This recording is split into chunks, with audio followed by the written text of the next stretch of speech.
Today on The State of Us, what does a policy that America could agree on look like in 2024?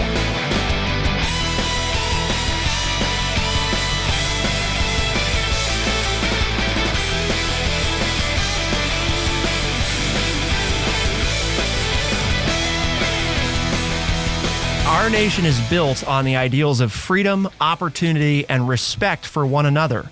Yet in today's political landscape, we witness a troubling absence of these principles. That's the opening to part of No Label's website, where they explain the introduction to the Common Sense policy booklet. And that's going to be the foundation of what we're looking at today. Welcome to The State of Us.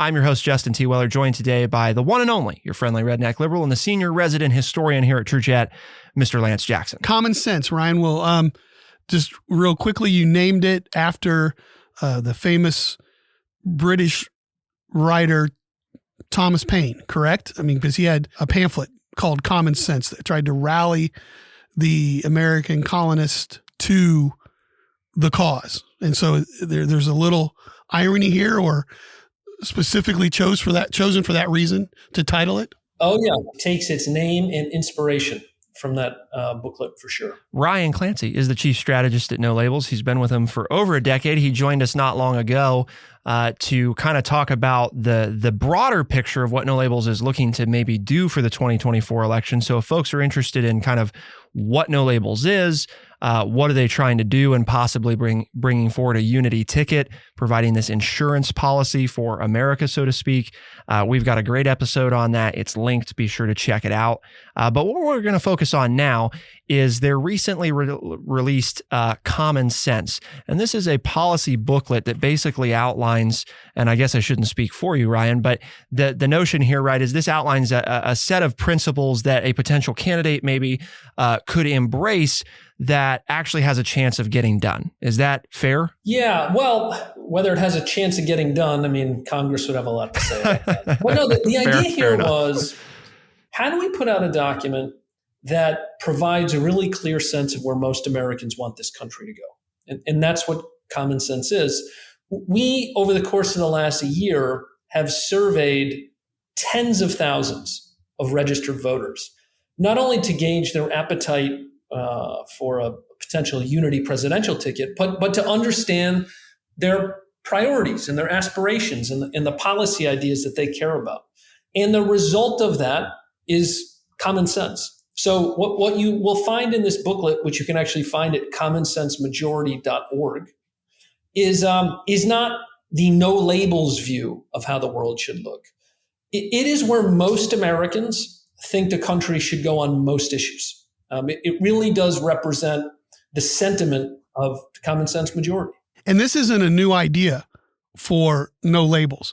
You've come out with things before where you took controversial issues and did the polling and found out that 70% of Americans could agree on answer X. And so like you gave a groundwork or a playbook for politicians. Like, you don't have to stand on opposite sides of the chasm and scream at each other that you're both wrong.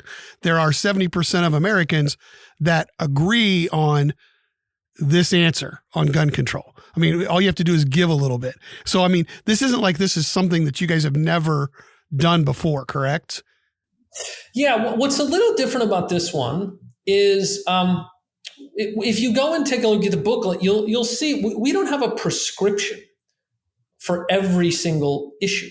So what you'll see is for every idea we present, we hope clearly define the problem and provide a directional sense for where the country wants our leaders to go on it. But we don't get down into the weeds. So for example, if you think about our sections on the budget and the country's fiscal challenges, we very clearly lay out what the drivers of that are and some foundational principles that could inform fixing the problem.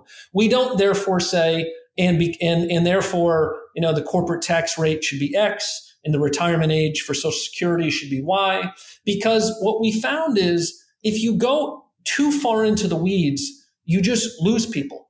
And a lot of those details are inevitably going to have to be worked out in Congress. And so what we wanted to do a lot of this, we think of this as almost like a challenge and a call to action for candidates, which is, here's the blueprint for where the country wants to go. And then we try to give leaders some flexibility to insert their own ideas for how exactly we get there as a country. And very quickly and very easily, I remember that section, you point out what the issues are and where the problems are. I mean, because you said, you point, I think the one thing there was, and don't have it in front of me, but it's something, but I remember it when I was reading it the last couple of days, with $10 trillion the United States in debt from our inception to, I want to say 2002 or something. And then we're another 20 trillion in debt in the last 20 years, right? I mean, you're pointing out the path that we've taken to get this way. And then the other part of it is you talk about how, and we've talked about it on this show, which is why I think it sticks out in my mind too, that we don't really negotiate over very much of the budget. And so until we take a look at all of those things that are automatically renewed, those entitlement programs that are automatically renewed, we really can't solve the economic issues that we have, which I think that, to your point, it doesn't give an answer, but it points out to a lot of people who don't know the nuts and bolts of it. It gives a real quick review, 1 page to read and say, oh, that's why that's a problem. Well, that's why, Lance, we hope there's a value in this, because look, unfortunately, we're at a moment in our country's history today where it's not like we all agree on a basic set of facts and then we just have different ideas about how to interpret them or what to do about them.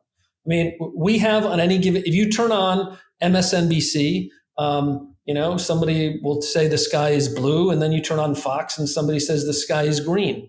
And so we just don't even start off with the same basic assumptions. And that makes it very hard to solve a problem.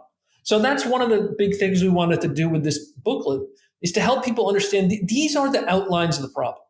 And let's agree on that first, and maybe we can then find our way to a solution. The first step in solving any problem, right, is agreeing that there is one.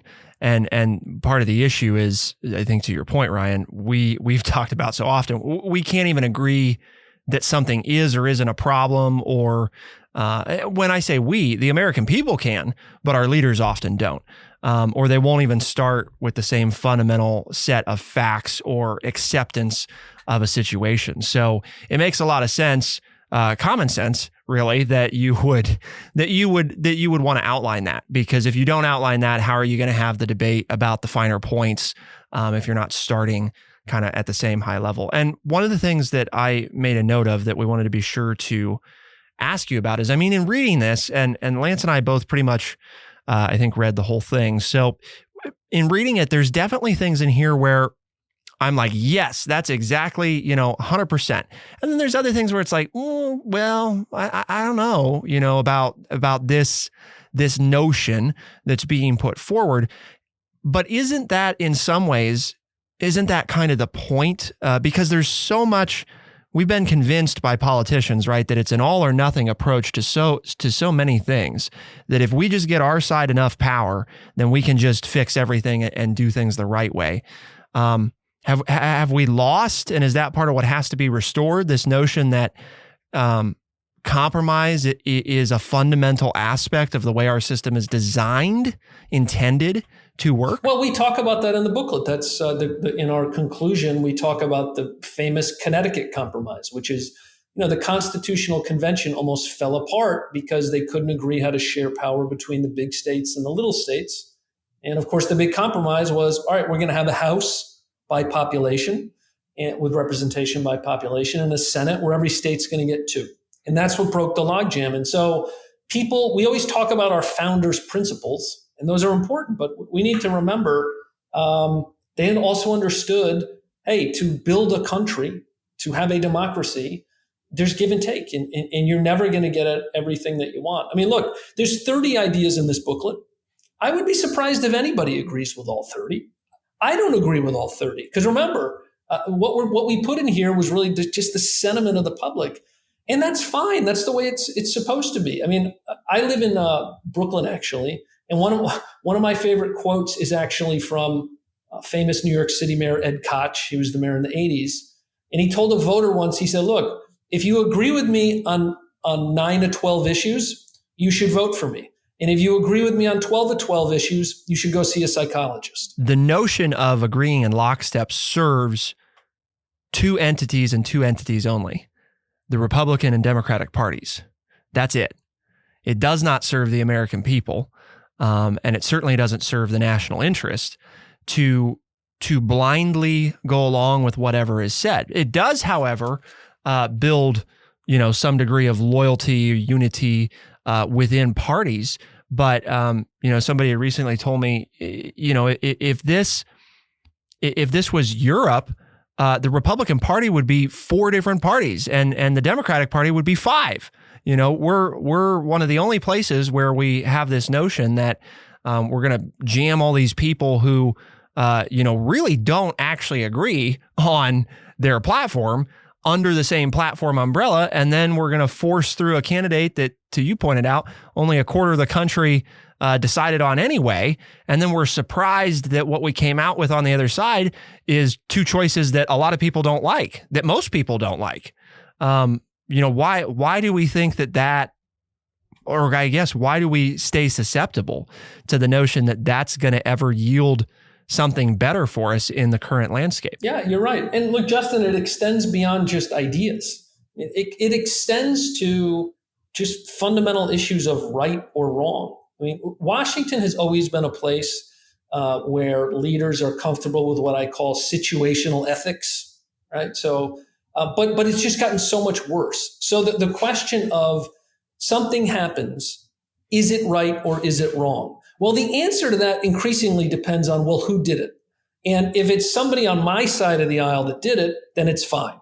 But if it's somebody on the other side of the aisle that did it, suddenly it's an outrage. And I think where you really see this the most is in all these investigations and that are going in both directions now, into former President Trump, into President Biden's son, Hunter, it's so predictable what an elected official is going to say about either of those things. You just look at the letter in front of their name. And, if I'm a Democrat, I'll say, well, hey, nothing to see here with Hunter Biden. Look over there at President Trump. And if I'm a Republican, I'll say, hey, look over there at Hunter Biden. Nothing to see here with President Trump. Well, I think, Ryan, anecdotally, what we're seeing, like even locally with the people of America, Ohio right now is in the midst of a special election to decide on a constitutional amendment that would make it harder to actually pass constitutional amendments in the future. And the really fascinating thing is when you listen to any of currently elected officials, their answers are completely predictable based on the letter in front of their name. When you ask formerly elected people in the state of Ohio, the answers are all over the board. And when you ask the average voter, and they haven't been paying attention to what their party is saying, a lot of times they say, well, gee, I don't know. This is kind of a tough one. I'm not sure where I stand on this. But so it's a perfect illustration of how the parties have decided, well, this is what we're going to take. And if you're in the party, then you have to believe this, and it's the only choice. But when you look at former members of the party, they don't think that. And when you ask the public, they don't think that. So the only people saying that are people currently in the party. You got it. Suddenly, when people leave office, they suddenly discover a more expansive view of the world that they didn't otherwise feel empowered to share when they were serving. And that whole question of, did they discover a more expansive view, or were they feeling that they had to repress that previously expansive view of the world? We're going to look at some of the specific policy items. Keep it here on The State of Us, and we'll be right back.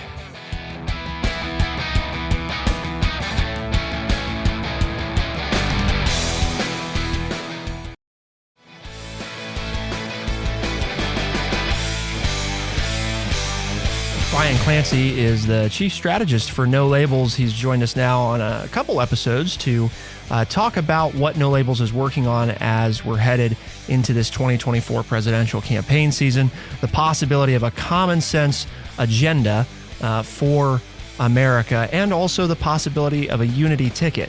we've spent a lot of time talking about sort of the bigger picture, the broader themes here, and the notion of how this common sense booklet was developed.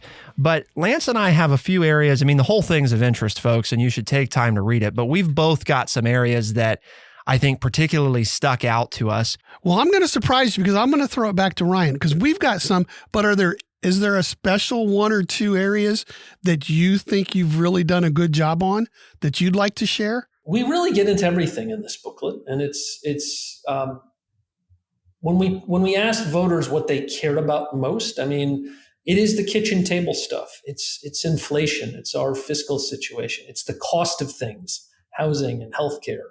We think we have some good answers to that, but we certainly did not shy away from tougher issues like abortion, like immigration, like the debate over transgender identity and rights in the country.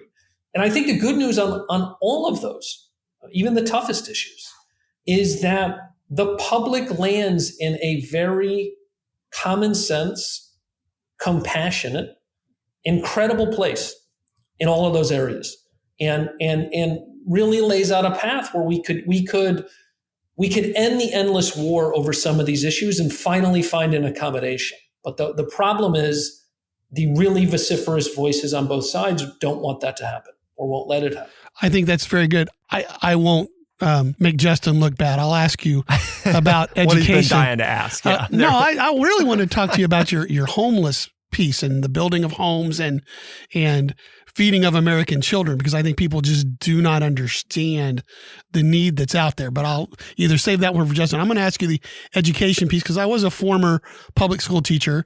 My family has a history. We call it, the family business. But I currently have a daughter who's in a public school and my brother who teaches at a charter school. And I'm not infatuated with the public school system right now either. And education and parents having more of a say-so in their child's education is a big issue right now across the country. And you mentioned the idea of charter schools in your policy. What's the feeling there for No Labels on the direction of education and how to solve this problem? I won't even and you can even include, if you want to, the whole civics piece, which I was just reading and amening and standing up and preaching to my poor wife and the walls, talking about, yeah, this is it, right? This is the problem. So those kind of go hand in hand. Well, we have a couple different specific ideas, as you noted, Lance, relating to education. One has to do with just setting a national goal that we're going to have the top math and reading scores in the world within a decade, right? I mean, that's pretty foundational.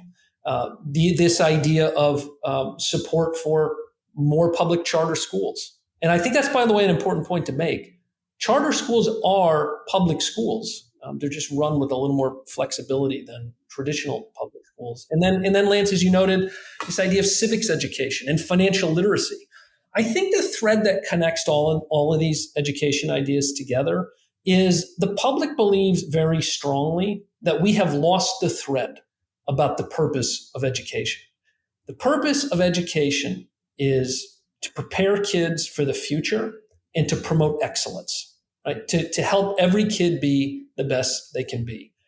That is where the public clearly is. It's not going to surprise anybody to know that is not remotely where our current educational debate, if you want to even call it a debate, is.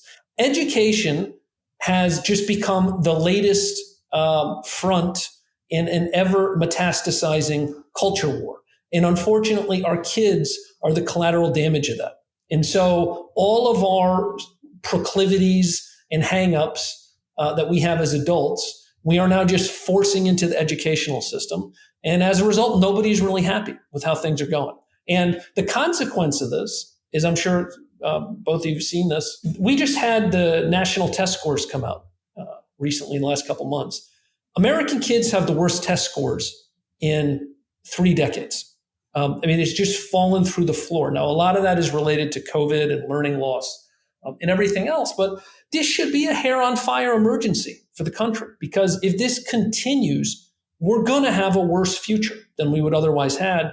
And these kids are going to have worse life opportunities than they would otherwise have. So Ryan, Lance alluded to it, one of the ones that stood out for me. So just as background for those listening that don't know, Lance and I both work at a youth center here locally, where we seek to work with those students that are classified as economically disadvantaged by the state of Ohio.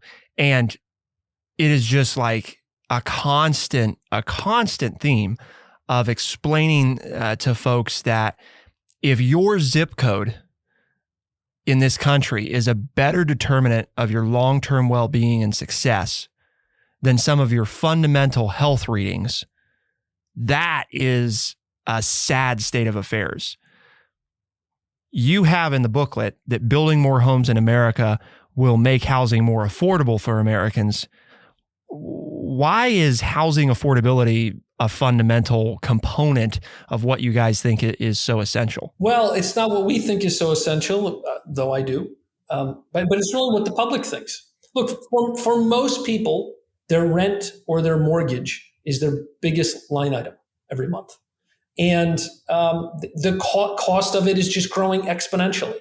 And you can point to a lot of reasons for it, but the biggest problem is just supply. There is not remotely enough homes for people to live in, either to buy or to rent. The law of supply and demand, correct? I mean, it's very simple economic equation. And so how do we solve it? By building more places for folks to have. Unfortunately, the housing is a really local issue, and there's only so much Washington can do. I think the biggest problem communities run into is everybody is for expanding housing supply in the abstract, but then you get very vociferous zoning fights because people may not want a lot more housing built in their area because they're worried about overcrowding or it's going to change the character of their neighborhood. So it's a really difficult issue. But if we don't solve it, if we don't build more places for people to live, housing is never going to get more affordable. And everything that housing is tied to. I mean, I don't want that to get lost in, yeah, you have to have affordable housing, but the more of your income that you're spending on your housing, the less of it you have to go toward all these other priorities and all these other things that we believe are important to the economy. And that impacts the opportunities that we as Americans have to achieve the type of life we want. The more of it that you're devoting to the biggest line item you've got, the less of it you have to devote to other aspirational things. So one of the other ideas that you mentioned that, you know, for people that that they don't feel maybe like it impacts them directly, but I think apparently it makes it in the booklet, so Americans probably feel strongly about this, is that members of the U.S. military should be given the dignity and opportunity to put their skills to good use when they leave the service. My brother serves in the Army currently. I have a number of family members that do, and if they were fortunate enough to be on the side of having gotten a degree and then entered the military, they might be okay when they leave. But for so many of their counterparts who simply enlisted, they're left in a pretty sad state of affairs a lot of times when they exit the service. So why does this, given that a small portion of the American public actually ends up serving, why is this something that becomes a fundamental component of this set of policies? Well, it's because the issue we highlight in the booklet is emblematic of a much bigger problem. So the issue we describe in the booklet is if you are a medic in the military, you're going to see every kind of ailment or injury a nurse would see. So you fix broken bones, you deal with diseases and traumatic injuries and everything else. But when you get out of the service, it is really hard for you to get a job as a nurse. And the reason for that is because states have these very specific requirements. So they'll say, well, you have to have a college degree, or you have to have these certain licensing or accreditation. And so what it's basically telling the members, of the service members, is we don't value the experience you gained in the military. We don't really care that you spent 4 years learning and practicing to be a medic because you don't check these boxes. And that actually gets to a much broader problem in the American economy, this issue of licensing and accreditation. So there's so many states where opportunities are limited because you don't have a college degree or you don't have this certain license. There are these insane stories from the states. New York is an example.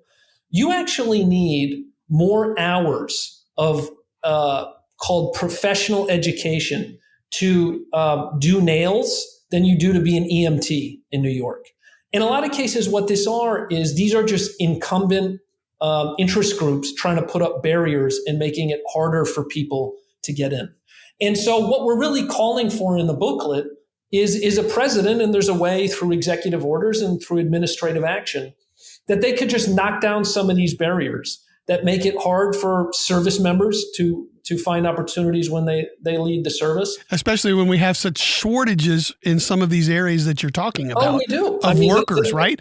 There is a desperate shortage for healthcare workers in this country. I mean, the demand for nurses is so high. I mean, I have, family members and friends who are nurses, and you want to talk about somebody who can completely pick their spots. I mean, if you're a nurse, you can work anywhere you want. You can basically pick your price because in any hospital, they'll say, hey, we'll take you 2 days a week. We don't care. Please come work for us.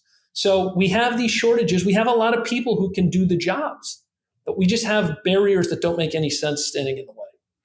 Well, and not only is it preventing the right people getting to the right jobs, but it's also not a good return on investment for the American taxpayer. We spend and we have a tremendous education system built into the U.S. military, and we're educating these folks to be equipped to defend our interests on a global scale. And then we say that that's not good enough for them to enter certain fields. To your point, the American people don't feel that way. It's a regulatory framework that's preventing it, but it's not a good use of our money because we spent as taxpayers money to help get them educated to do those jobs. And then when they leave, we're not letting them do those jobs anymore. Look, some challenges, some issues are hard for a reason.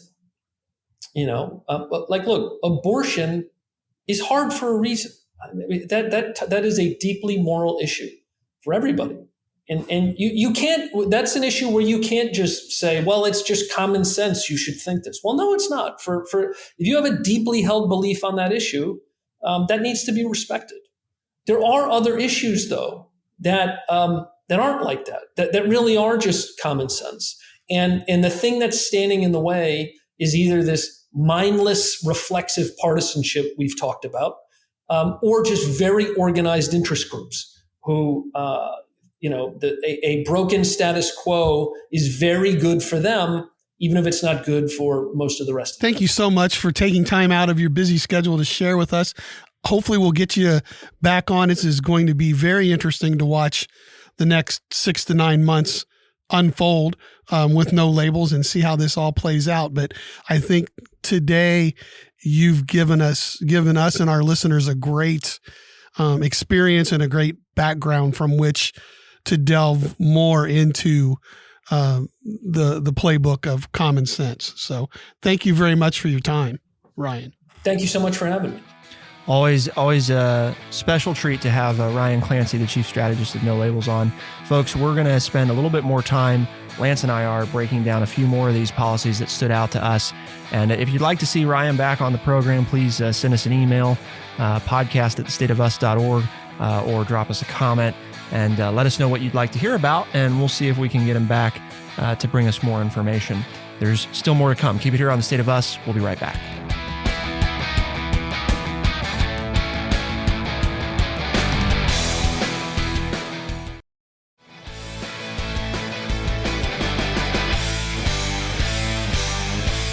Ryan Clancy is the Chief Strategist at No Labels, and we had the opportunity for him to join us today and talk about a number of the different, I wouldn't even say policies as much as we would call them ideas inside of the Common Sense booklet that No Labels has released.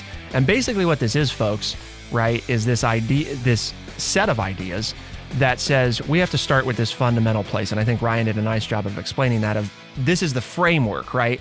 Rather than come up with here's the 20 specific things, it's here's where the American people are at, and here's the guide to the answers. In terms of the particulars of the answers, right? How to actually turn it into legislation, that happens in Congress. So the point here is to say, we've got some really sticky issues and we've got some non-sticky issues. And these are all things that need to be addressed that Americans want addressed. And that's how they developed this, right? Is by figuring out, what they're telling us, right? Is they're figuring out where does the middle American lie? And this is a set of ideas that middle America would agree with, And that's why it's called common sense. It's common sense, right? It's not going to be what everybody loves. There were things in here that Lance and I both found that were like, I don't love that position. But I think you're going to be hard pressed if you're like Lance or I to find anything in here that you hate. Exactly. And, it's a really, and I said this when we were talking to Ryan, I think it's a great read for people because it just lays everything out. They break it down by chapters: being responsible, immigration and border security, public safety, America's youth, energy and environmental security, protecting America, democracy, empathy and equality, and opportunity. And then there are subsets under each one. And they just spell it out very quickly. It would take you just a couple of minutes to read each one. And it tells you where we are and what we've tried and what's worked and what hasn't and what we still need to fix. It's a lot more straightforward reading than you get from reading a stump speech from a presidential candidate. I'm going to make America this and I'm going to do that. And, and then they never do that. This lays out exactly what they see as the situation as it currently is, and some possibilities that if Congress would pass them, things that could get done. And they make a big point in the opening of saying the way to do this is Democrats and Republicans need to start working together side by side on bipartisan solutions. That sums it up, folks. What a concept. Not that you haven't heard that here, if you've been listening to us for any amount of time at all, but for the new listeners who saw, no labels, that's what this show's all about, is we all can agree, and I've talked to our intern about this, that he may be on one side of an issue, I'm on the other. And we picked school shootings as an example. And do we both agree that there should be less school shootings? Yes. Well, guess what? We could probably find some common ground to get something passed. Instead, what do we have? And this is, he admitted this to me when we were talking, that you have the right and you have the left who both have their ideas, but neither side will give in. So what's happening to school shootings? Oh, they're happening more and more often. Okay. Therein lies the whole common sense argument of no labels, is that it's time to put aside our differences, find our similarities, and make improvement in these major issues that face our country. Well, and Ryan has a good point too, I think, about we get so caught up, and the parties do this to us, right? They play on the issues that are the most polarizing and the least likely to get solved, because they're the ones that get people the most riled up, right? So they use the hot button culture war issues to enrage the base and get them to show up. On the other hand, all these other things that we all would probably say need addressed aren't getting addressed because they're not spending time on that stuff, because that's not the thing that gets them reelected. I think, for example, they've got some stuff, and he talked about the things that should be easy. You know what I mean? This isn't 51% of Americans. This is like 99% of Americans. Like idea number 22, our children in this country should have a civics education that will make them informed, engaged, and active participants in our democratic system. Are you going to tell me that if we went out to the street and said, do we think that? I didn't get into, right, that they should be Republicans or Democrats, just that they should be, I don't care if they're Republican or Democrat, they need to be informed, engaged, and active participants in our democratic system. Is there anybody listening to the show that wants to refute that should be a priority for our country? They've got my attention. And I'm not saying I'll vote if they even run a candidate, but daggone, if Democrats and Republicans as a party are threatened by no labels, then pick up common sense and start adopting it. Then there's no need for no labels, and no labels will disappear. We're just trying to get people off of dead center and to start working together. And the Problem Caucus, as he pointed out in the first show, has done that. There have been legislation passed that the problem solvers have played a big role in, because the few things that have gotten done the since left wing 2016 voted against it, and so did the right wing. Right. And the centrist middle group of Democrats and Republicans passed. That's when things got done. That's when things got done. And no labels is just saying, let's apply that to as many issues as possible instead of 3 or 4 over a 4-year period.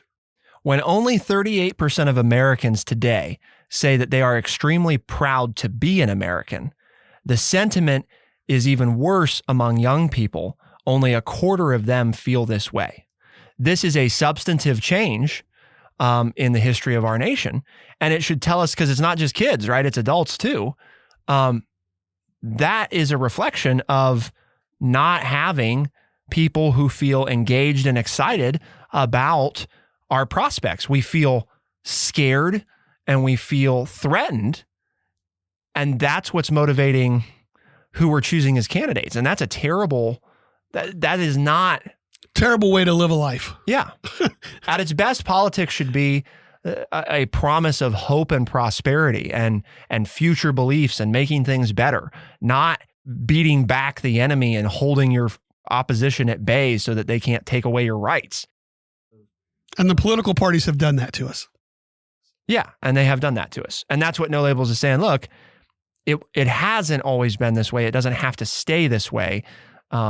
When things are getting done, it's getting done with common sense. And that's what we're focused on. That's part of why I think Lance and I are excited about it. Because even if it doesn't go anywhere, guys, it matters that somebody's standing up and trying and putting time, money, and effort into it. That is important. Because you have to put things out like this, and you have to get on the media, and you have to rustle a few feathers to tell people it doesn't have to stay the way it is. There can be other people on the ballot. That's the democracy we live in. You have that right. Why we have this show today, Lance? Because here at True Chat, we have a mission. The mission is to educate people by providing honest, open, and respectful conversations. And hopefully we've done that today in your eyes. And you'll tell your family and friends and coworkers about it. And when they say, well, where are you hearing this great stuff? You can tell them that it's called The State of Us and it's a podcast. And they say, well, how do I listen? You tell them, hey, you can find them on Spotify, Overcast, Stitcher, Apple Podcast, and everywhere you find your podcast. The State of Us releases new episodes Tuesdays and Thursdays, first thing in the morning as a podcast. Those same episodes are heard on the weekends on AM and FM radio stations across the United States and parts of Canada. For The State of Us, I'm Justin T. Weller. I'm Lance Jackson. Special thanks to our guest, Ryan Clancy, the Chief Strategist at No Labels. And of course, thank you to our team here, Levi LaForge, our editing producer, and Bradley Butch, our senior producer. And thank you to our audience for tuning in. We'll see you next time. Be the change.